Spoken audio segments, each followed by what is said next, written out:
In this video, we are going to cover how to create tables in Word.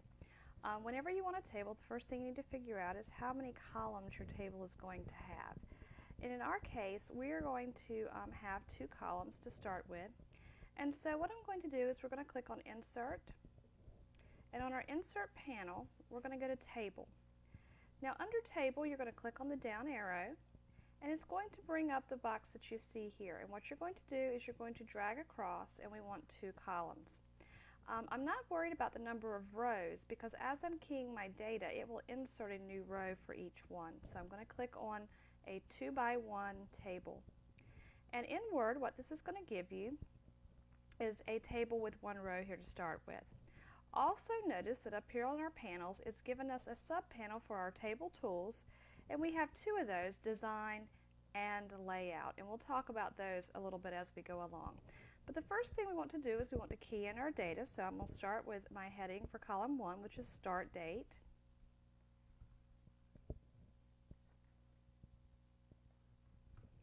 And then I'm going to hit my tab key, and my next column heading is topic. And then I'm going to hit tab. Notice that it created a new row for me. I'm going to continue keying in my data and hitting tab between each one.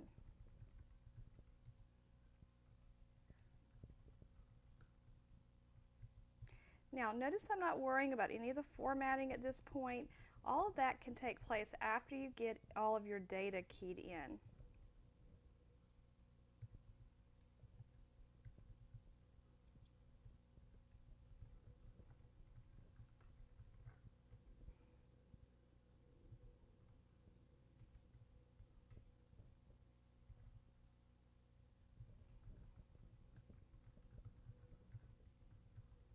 Okay, now that I've got all of my data keyed in, the next thing that we need to worry about is formatting our table.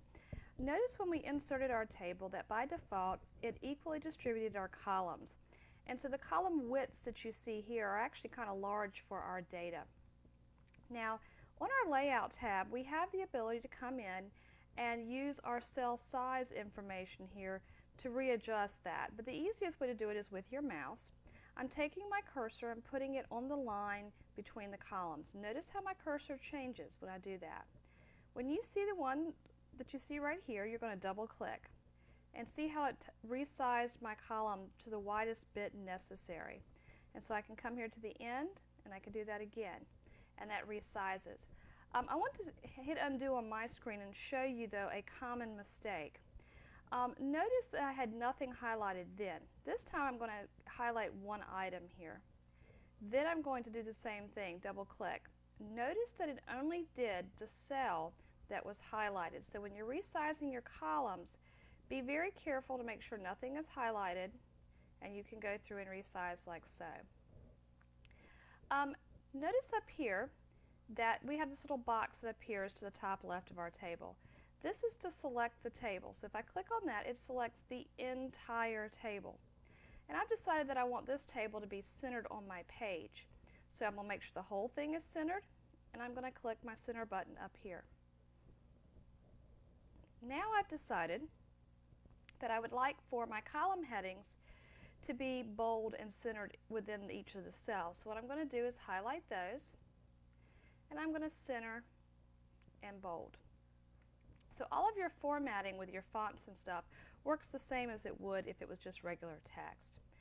Now what I am going to do though is go back to Table Tools, and I have realized that I have left out a column. I should have a start date and a start time. And so in between these 2 columns I need to add an extra column. So I'm going to click on my Layout tab, and then I'm going to highlight my topic column. Notice my cursor is a down arrow. I'm going to click it, and I want to insert a column to the left. So I'm going to come up here to my panel and click Insert Left. And now notice that it has inserted a new column for me. So I can come in and type in Start Time, and then I can key in the data that I need.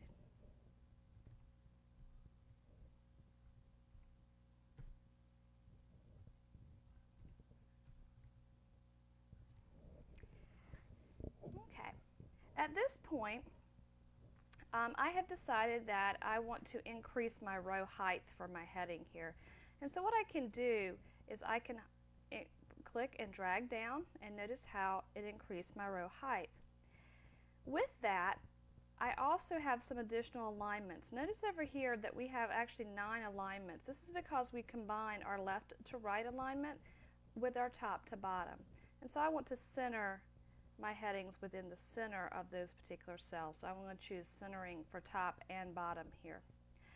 I've now decided that I want a heading to appear in the first row. So I need to insert a row above the table you see here.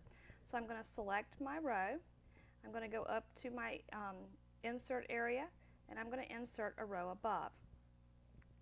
But in this particular case, notice I have 3 cells. I want my heading to take up the entire space here.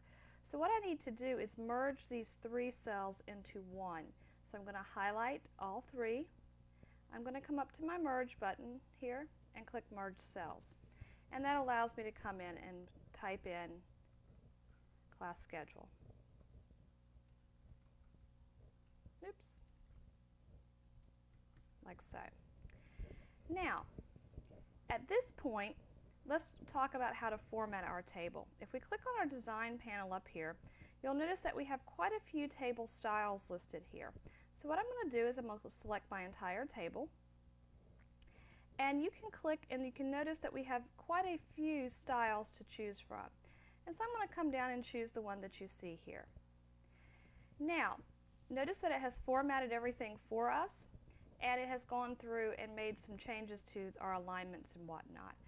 Some of the stuff you see in your table is actually controlled by these table style options. If you have a heading, like so, you would choose that. Without it, this is what it looks like, but if I choose header row, notice that it indicates that there's a heading somewhere there.